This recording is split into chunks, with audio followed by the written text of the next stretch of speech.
একটা খুব ভালো প্রজেক্ট এসছে তোমার কাছে, এই যে ভাবা বা এটা একটু প্রসেসটা যদি বলো। সেটা ডিপেন্ড করছে ক্যারেক্টারটা কি, মানে এটা নয় যে যেই প্রজেক্টে যে বললে ভালো প্রজেক্ট এসছে সেটার পেছনে আমি খাটবো, বাকিগুলোর পেছনে খাটবো না, ব্যাপারটা এরকম নয় আমার কাছে।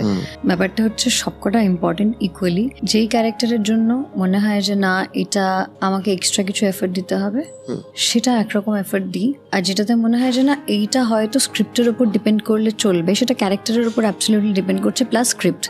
অনেক সময় স্ক্রিপ্টেই সব কিছু বলে দেয় যে কি করতে হবে, কারণ স্ক্রিপ্ট ভালো হলে এমনি হয় অ্যাকচুয়ালি। কিছু ক্ষেত্রে ক্যারেক্টারটা কমপ্লিকেটেড হতে পারে, সেই সময়টা স্ক্রিপ্ট হেল্প করে ডিরেক্টর, যে রাইটার যদি থাকে আলাদা কেউ তার সঙ্গে কথা বলে। বাকি তো ডিরেক্টর আছে ফ্লোরে। আমাদের এখানে অবভিয়াসলি অতটা সময়ও দেওয়া হয় না, কারণ আমাদের এখানে ধরো খুব শর্ট টাইমে সবটা হয়।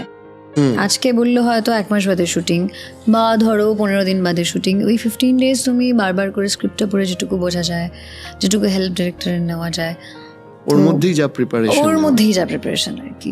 এবার যার যার নিজস্ব একটা প্রসেস আছে। আমি ইনস্টিংটিভ অ্যাক্টর বা আমি মেথড অ্যাক্টর নই, তো আমার মনে হয় যে আমি খুব বেশি ভাবি না।